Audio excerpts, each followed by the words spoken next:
സെരിപ്പോത്ത ശനിവാരം എന്ന തെലുങ്ക് സിനിമയെക്കുറിച്ചുള്ള എൻ്റെ വ്യക്തിപരമായ അഭിപ്രായങ്ങളാണ് ഈ വീഡിയോയിലൂടെ ഞാൻ പങ്കുവയ്ക്കാൻ ശ്രമിക്കുന്നത്. ഇതേ സിനിമ തന്നെ തെലുങ്കിലും മലയാളത്തിലും ഡബ്ഡ് വെർഷൻ റിലീസായിട്ടുണ്ട്. സൂര്യ സാറ്റർഡേ എന്നാണ് ആ ഡബ്ഡ് വെർഷൻ്റെ പേര്. അപ്പോൾ സിനിമയുടെ പേര് സെരിപ്പോത്ത ശനിവാരം ആണെങ്കിലും നമുക്ക് മലയാളത്തിൽ ശനിയാഴ്ച മതിയാവുമോ എന്ന് വേണമെങ്കിൽ പറയാം. അതുപോലെ ഡബ്ഡ് വെർഷനകത്തും ഈ ഒരു സാറ്റർഡേ എന്ന പേരുണ്ട്. അതായത് ഈ സിനിമയ്ക്ക് ശനിയാഴ്ച ദിവസത്തിന് ഈ സിനിമയിലുടനീളം വലിയ ഒരു ഇമ്പോർട്ടൻസ് ഉണ്ട്. അത് എസ്റ്റാബ്ലിഷ് ചെയ്തുകൊണ്ടുള്ള രംഗങ്ങളോടാണ് സിനിമ ആരംഭിക്കുന്നതും. നമ്മുടെ നായക കഥാപാത്രം, അതായത് നാനി അവതരിപ്പിച്ച കഥാപാത്രം, അദ്ദേഹത്തിൻ്റെ പേര് സൂര്യ എന്നാണ്. അപ്പോൾ അദ്ദേഹത്തിൻ്റെ ചെറുപ്പകാലത്തിലേക്കുള്ള ഫ്ലാഷ് ബാക്കോടാണ് തുടങ്ങുന്നത്. ചെറുപ്പകാലം മുതൽ അദ്ദേഹം ഒരു കലിപ്പനാണ്. വെറും കലിപ്പൻ എന്ന് പറഞ്ഞാൽ പോലെ കലിപ്പൻ അൾട്രാ പ്രോമാക്സ് എന്നാണ്. അദ്ദേഹത്തിന് ദേഷ്യം വന്നു കഴിഞ്ഞാൽ പിന്നെ ഒന്നും നോക്കില്ല, തല്ലുക ഇത് തന്നെയാണ്. സ്കൂളിലപ്പോൾ ഒത്തിരി പ്രശ്നങ്ങൾ ഉണ്ടാക്കുന്നുണ്ട്. അപ്പോൾ അതിന് പറയുന്നുണ്ട്, അപ്പോൾ അച്ഛൻ പറയുന്നുണ്ട്, അവൻ ഇങ്ങനെ പോയി കഴിഞ്ഞാൽ നമ്മൾ ഇവിടുന്ന് റെസ്റ്റിക്കേറ്റ് ചെയ്യും സ്കൂളിൽ നിന്ന്. അപ്പോൾ അവൻ്റെ ഒരു ദേഷ്യത്തെ നിയന്ത്രിക്കാൻ വേണ്ടിയിട്ട് അവൻ്റെ അമ്മ ഒരു ടെക്നിക്ക് ഇറക്കുന്നു. അമ്മയുടെ കഥാപാത്രം അവതരിപ്പിച്ചിരിക്കുന്നത് അഭിരാമിയാണ്.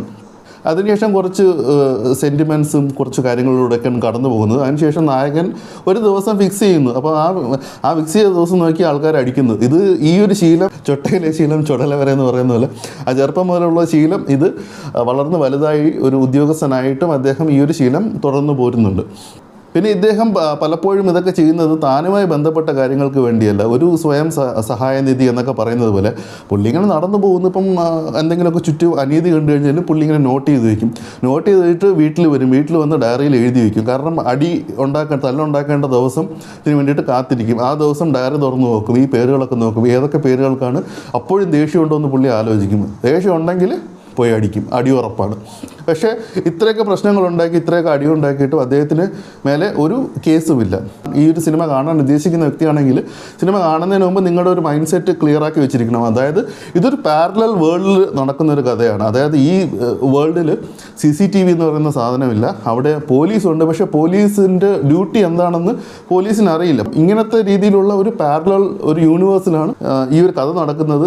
നായകനെ പറ്റി പറഞ്ഞു, നായകൻ്റെ ദേഷ്യത്തെ പറ്റി പറഞ്ഞു, ദേഷ്യം കൺട്രോൾ ചെയ്ത് വെച്ചിട്ട് അടിയുണ്ടാക്കുന്ന ദിവസത്തെ പറ്റിയും പറഞ്ഞു. ഇതോടൊപ്പം തന്നെ പ്രതിനായകനായ SJ സൂര്യ ചെയ്യുന്ന കഥാപാത്രം, അദ്ദേഹം ഒരു CI ആണ്. ഇദ്ദേഹത്തിൻ്റെ കൂടെ എപ്പോഴും ജോലി ചെയ്യുന്ന മറ്റൊരു പോലീസുകാരൻ എപ്പോഴും ഇദ്ദേഹത്തിൻ്റെ കൂടെ തന്നെ ഉണ്ടാവും. അങ്ങനെ പിന്നെ മറ്റു കുറച്ച് പോലീസുകാരുണ്ട്. അപ്പം ഇദ്ദേഹം ഭയങ്കര ഫ്രസ്ട്രേറ്റഡായി നടക്കുന്ന ഒരു പോലീസുകാരനാണ്. അപ്പം നമ്മൾ SJ സൂര്യയ്ക്ക് വേണ്ടിയിട്ട് എഴുതിയ ഒരു കഥാപാത്രം എന്ന് വേണമെങ്കിൽ പറയാം. കാരണം നമുക്കറിയാം അദ്ദേഹത്തിന് ഇങ്ങനത്തെ സമാനമായിട്ടുള്ള കഥാപാത്രങ്ങൾ, ഒരു സൈക്കോ അല്ലെങ്കിൽ ഇങ്ങനത്തെ ഫ്രസ്ട്രേറ്റഡ് ആയിട്ടുള്ള ഒരു കഥാപാത്രങ്ങൾ കിട്ടിക്കഴിഞ്ഞാൽ അദ്ദേഹം വളരെ മനോഹരമായി ചെയ്യുമെന്നറിയാം. അപ്പോൾ അതുകൊണ്ട് തന്നെ ആയിരിക്കാം അദ്ദേഹത്തിന് ഈ സിനിമയിലേക്ക് കാസ്റ്റ് ചെയ്തത്. ഇദ്ദേഹത്തിൻ്റെ സ്റ്റേഷൻ പരിധി ഇരിക്കുന്നത് സോക്കുലപ്പാലം എന്നാണ് തോന്നുന്നു എന്നുള്ളൊരു ചേരി പ്രദേശമാണ്. അപ്പം ഈ ചേരി പ്രദേശം എന്ന് പറഞ്ഞു കഴിഞ്ഞാൽ പണ്ട് ഭയങ്കര നൊട്ടോറിയസ് ആയിട്ടുള്ള ആക്ടിവിറ്റീസും കാര്യങ്ങളൊക്കെ നടന്നതാണ്. പക്ഷേ ഇപ്പോൾ അവരൊക്കെ മാറി. ഇപ്പോൾ എല്ലാവരും അവർ നല്ലവരായി. ഇപ്പോൾ ഒരു പച്ചവെള്ളം ചവച്ച് കുടിക്കുന്ന ജനങ്ങളാണ് ഈ ചേരി പ്രദേശത്ത് താമസിക്കുന്നത്. പക്ഷേ പണ്ട് കാലത്ത് അവരുടെ പൂർവികർ ചെയ്തിരുന്ന ഈ കുറ്റകൃത്യങ്ങളും എല്ലാം ഉള്ളതുകൊണ്ട് അവർക്കിപ്പോഴും ആ ഒരു ബാഡ് ഇംപ്രഷനിൽ നടക്കുകയാണ്. അവർ മാറ്റാൻ ശ്രമിക്കുന്നുണ്ട്, പക്ഷേ അവർ മാറുന്നില്ല. അപ്പോൾ നമ്മുടെ CI ദേഷ്യം വരുമ്പോഴെല്ലാം ആ ചേരിയിൽ പോകുന്നു, റാൻഡമായിട്ട് ആരെങ്കിലും പിടിക്കുന്നു, സ്റ്റേഷനിൽ കൊണ്ടുവരുന്നു, ഇട്ട് നല്ല ഫ്രസ്ട്രേഷൻ തീരുന്നത് വരെ. അപ്പോൾ ഒരു ദിവസം 2 ദിവസമോ എത്ര ദിവസം വേണമെങ്കിലും ആ സ്റ്റേഷനിലിട്ട് തല്ലുന്ന, അവർക്കെതിരെ കേസൊന്നും ഫയൽ ചെയ്യത്തില്ല. എന്നാൽ ഇവരെ പിടിച്ചുകൊണ്ടുപോകാൻ അന്വേഷിച്ച് അവരുടെ ഫാമിലിക്ക് വരാനും പേടിയാണ്, ഇദ്ദേഹത്തിനെതിരെ കേസിന് പോകാനും പേടിയാണ്.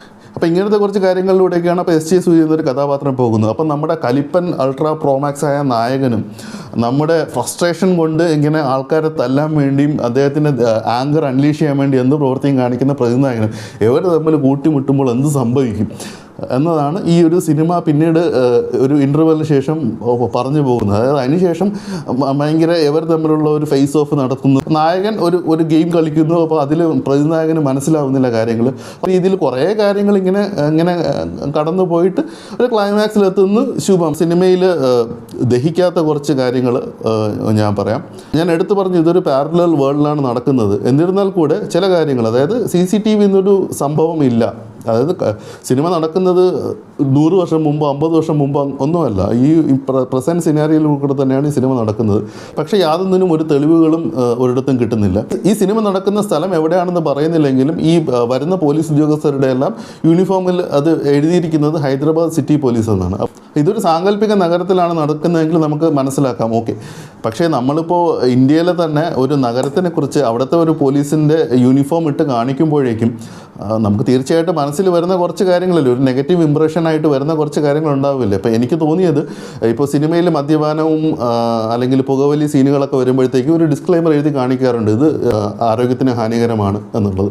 അതുപോലെ തന്നെ ഇങ്ങനത്തെ കാര്യങ്ങൾ പോലീസിനെ കുറിച്ച് വരുന്ന സീനുകൾ കാണിക്കുമ്പോഴത്തേക്കും ഒരു ഡിസ്ക്ലൈമർ കൊടുക്കണമെന്നാണ് എൻ്റെ ഒരു ആഗ്രഹം. അതായത് ശരിക്കും പോലീസ് ഇങ്ങനെയല്ല പ്രവർത്തിക്കേണ്ടത്, അല്ലെങ്കിൽ പോലീസിൻ്റെ ഡ്യൂട്ടി ഇങ്ങനെയും ഒന്നും അല്ലെന്നും ഒരു ഡിസ്ക്ലൈമർ എഴുതി കാണിക്കണമെന്ന് എനിക്ക് തോന്നുന്നുണ്ട്. അന്യ സംസ്ഥാനങ്ങളെക്കുറിച്ച് യാതൊരു ബോധ്യവുമില്ലാത്ത ഒരാൾ ഒരുപക്ഷെ ഈ ഒരു സിനിമ കണ്ടു കഴിഞ്ഞിട്ട് ഇനി ഹൈദരാബാദിൽ ഇങ്ങനെയൊക്കെയാണോ നടക്കുന്നതെന്ന് തെറ്റിദ്ധരിക്കാൻ വേണമെങ്കിൽ ചാൻസ് ഉണ്ട്.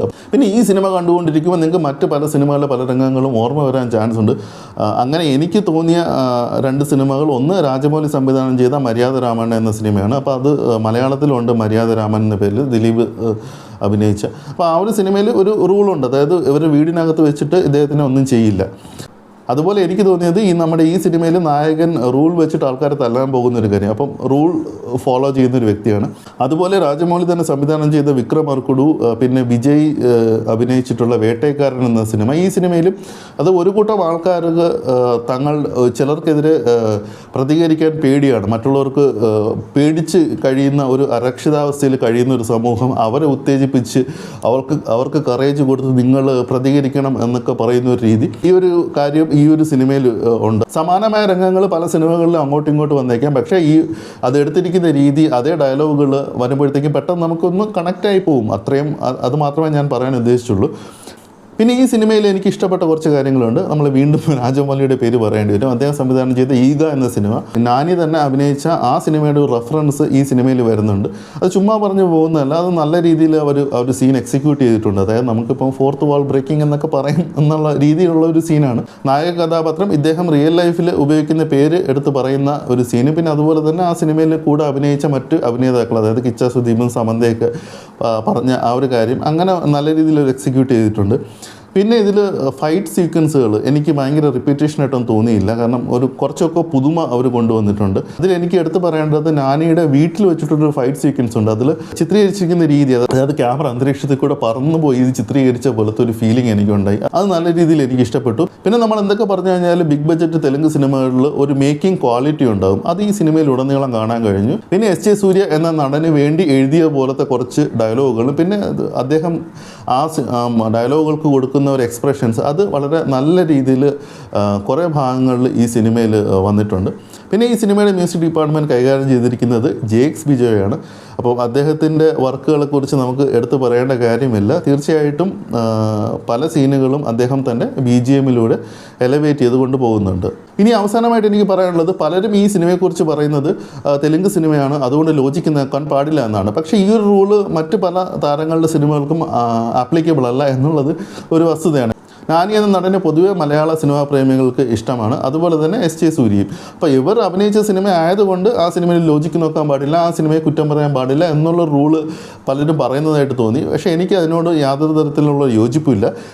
ശരിയാണ്, പല സിനിമകളിലും നമുക്ക് ഇല്ലോജിക്കലായിട്ടുള്ള പല കാര്യങ്ങളും കാണിക്കും. പക്ഷേ അത് സംവിധായകൻ ഒരു സ്പൂഫിൻ്റെ മേമ്പടിയോട്, അല്ലെങ്കിൽ ഒരു കാരിക്കേച്ചേഴ്സിൻ്റെ ഒരു മേമ്പടിയോട്, അല്ലെങ്കിൽ ഒരു തമാശ രംഗങ്ങളിലൂടെ എങ്ങനെയെങ്കിലും രീതിയിൽ അത് ഒരു പ്രേക്ഷകനെ കൺവിൻസ് ചെയ്യാൻ സാധിക്കണം.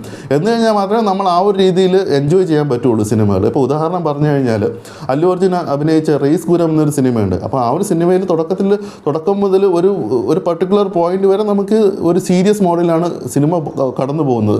പല കാര്യങ്ങളും ഇങ്ങനെ ഇല്ലോജിക്കലായിട്ട് വന്നു പോകുന്നുണ്ട്. പക്ഷേ അതിന് ഒരു പർട്ടിക്കുലർ ഇൻസിഡൻറ്റിൽ നിന്ന് ആ സിനിമ പെട്ടെന്ന് ഒരു ടേൺ എടുക്കുകയാണ്, പിന്നെ അങ്ങോട്ട് സ്പൂഫ് മോഡിലേക്ക് പോവുകയാണ്. പിന്നെ നമ്മൾ ലോജിക്ക് നോക്കേണ്ട കാര്യമില്ല, കാരണം ആ സിനിമയിൽ ഉടനീളം പിന്നെ അങ്ങോട്ട് വരുന്ന അങ്ങനത്തെ കാര്യങ്ങളാണ്.